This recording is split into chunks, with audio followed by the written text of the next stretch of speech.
First one's going to be pretty blunt here, but what's it like being a NASCAR driver, and what's your favorite part of it?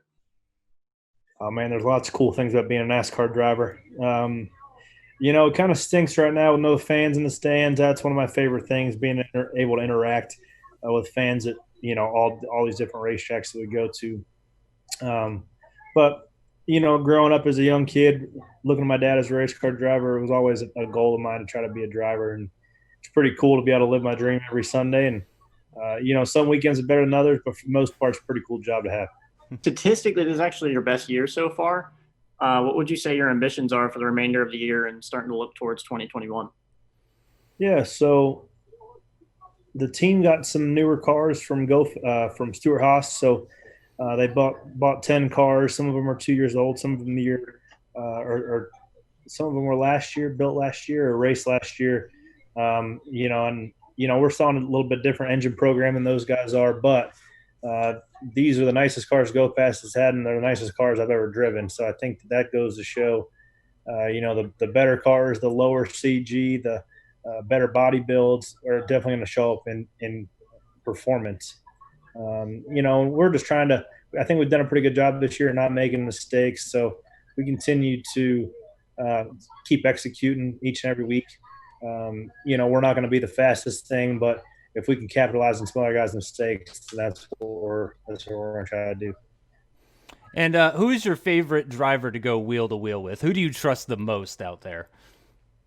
I mean, generally speaking, I trust all them guys because they're a lot. There's legitimately 32, 33 guy professional race car drivers. So there's not a whole lot of guys I don't trust going to wheel with. You don't really run into the issues of the inexperienced guys so much on Sunday as you do on an Xfinity Series level or something lower than that. But you know, there's not anybody that I love to go wheel to wheel with because I'm always trying to pass them, or they're always trying to pass me. There's not anybody you particularly like running side by side because you're trying to beat that person. Growing up, who did you idolize as a driver, or did you have any driving idols other than your dad, maybe? Well, your dad's an obvious pick, but when I was a kid, probably in my teens, Dale Jr. was my guy. Hmm. We were both born in Kannapolis, so he was an easy to run route for. That Bud 8 car was just so nostalgic, and everybody loves Dale Earnhardt Jr. So I was a Ricky Rudd fan. So that was a little bit before Dale Jr. came in. Um, but the more I get to know a lot of these guys, the more I wish I could have got the chance to race against them because they were pretty cool. So, speaking of idolizing paint schemes, what is your favorite paint scheme that you've driven in? Probably that Scooby Doo scheme. That one was really cool. The fans loved it. It got voted, as a paint scheme of the year.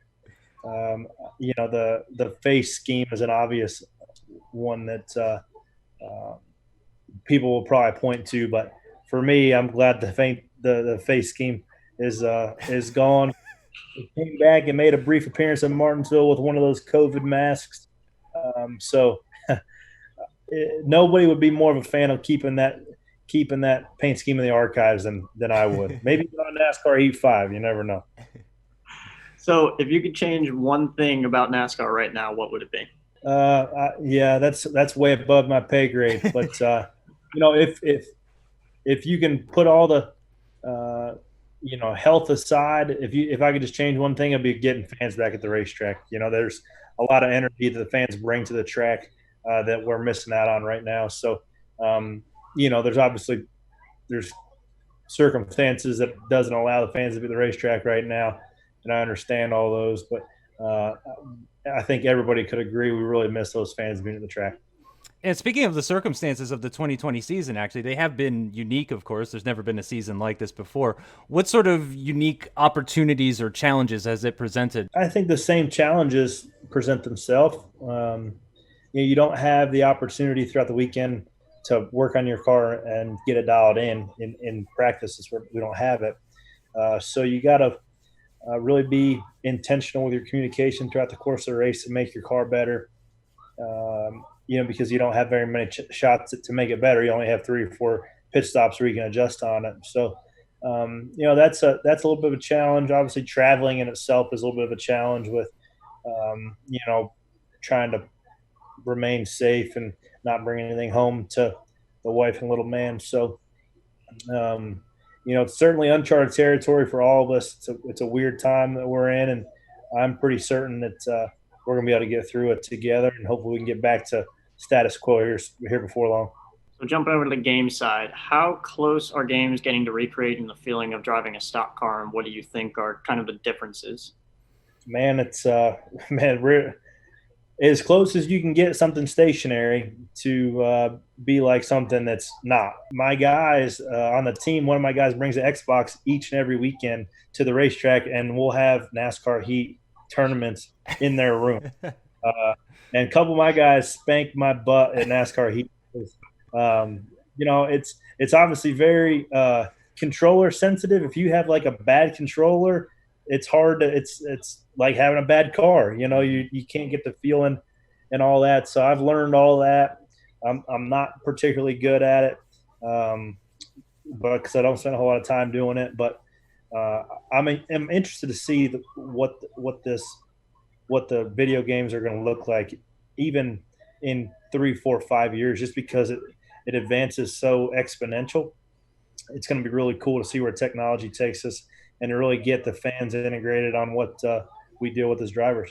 And do you believe that games, sim racers, simulators, do you think that they can really help people to get ready for a race? Nothing beats actual practice out there on the track. But what do you think about gaming and sim racing in helping real life drivers? I think it has a lot of advantages for learning visual cues of road courses and even some ovals, maybe Martinsville and places like that, where you go off visual points and references. Like you said, nothing's going to be like real life because the courage factor. You don't have to have a lot of courage when you fire up the Xbox or you fire up your computer. But I think that's also, on the other hand, that's what makes it more technical, because you don't have that level of self-preservation, just because you can get another car, you can hit restart or whatever the case may be. So you have to be more precise with the things you do, with whether it be a controller or a wheel or pedals.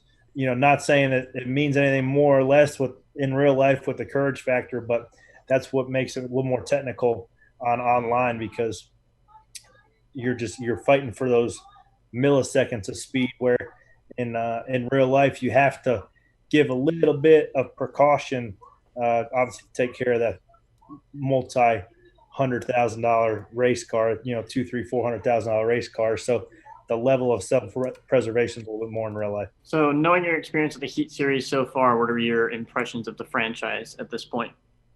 Man, it's really cool, and it was really sad to me because I grew up racing. I grew up playing the games. I grew up playing NASCAR '98 with Dale Jarrett's, 88 car, Yep. NASCAR Rumble. I like, if it was a NASCAR game, I was playing. And it was kind of a shame to see that little gap there where there wasn't any NASCAR games made, because every other sport in the world has some sort of video game that their fans can go in there and be their favorite driver or be their favorite player. And I'm glad to see motorsports to take this thing and really push to a level it's never been before. So and at the end of the day too, I'm on a video game. That's pretty dang cool, because I don't remember if my dad was ever on a video game or not, but for my kids to eventually be playing video games one day, and to possibly be able to still be playing with me, that's a pretty cool honor. And even because I'll get tweets and I'll get Instagram videos and stories of people playing me or winning with me in victory lane and standing on the door. That would be that's always pretty cool that somebody thinks enough about me to drive my car around and send me a picture. So keep them coming. What do you make about the recent boom in racing esports as well? Do you follow any of the esports, whether the sim racing stuff, whether it's NASCAR or otherwise? Yeah, I do. In not closely, but I went and actually commentated the NASCAR heat races one night down there at the NASCAR Hall of Fame, or the NASCAR building. They allowed me to come kind of check out the production of that, which was really neat. And I don't think people know the legwork it goes into producing something like that, or even making a platform that allows people to compete simultaneously with each other and be able to broadcast that. That still just blows my mind how it's possible. But it's cool to see the teams getting involved with it, really embracing it with their social media channels, hiring drivers, right, selling sponsorship for the cars. I think that that's just the way the world's going. So I'm glad to see NASCAR and its partners doing what they can do to keep up with that trend. And one more here, just knowing that your dad had such an incredible Xfinity career back in the day, being a back-to-back champion, how much of a role has he played in your career so far? I mean, obviously, I wouldn't be doing what I was doing if it wasn't for him. A lot of the relationships and contacts, and some of the things that I've had to utilize to get where I'm at came from him. He's done a lot for me with just introduced me to people that have turned out to be sponsors or whatever the case may be. And he's always been there for me when it comes to any advice driving the cars. But he's really just been there for he's there for whatever I need, no matter what I need it. But he generally always told me to go out and make my own relationships with guys in the garage just to continue to build my network. And when I was younger, I didn't really think that my dad knew what he was talking about. But the older I get, the more I realize that he might know a little bit more than I was giving him credit for sure. That's the. Oh really my God! Sick. I like the 87 on there. That is awesome. I got a video too. Yeah, it turned out pretty sweet.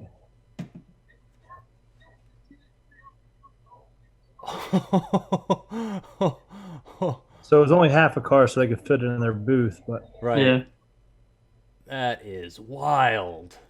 Yeah, That is awesome. With the controller too. Oh yeah, that is so cool. Things you want in your house. Yeah, it was pretty cool. That is even goals. Got right there. So yeah, I got a little bit of experience, probably more than the normal Cup driver does with it, because I had to figure out how to link them to run head to head and make two separate accounts and the whole deal. That's more technologically advanced than I wanted to get into.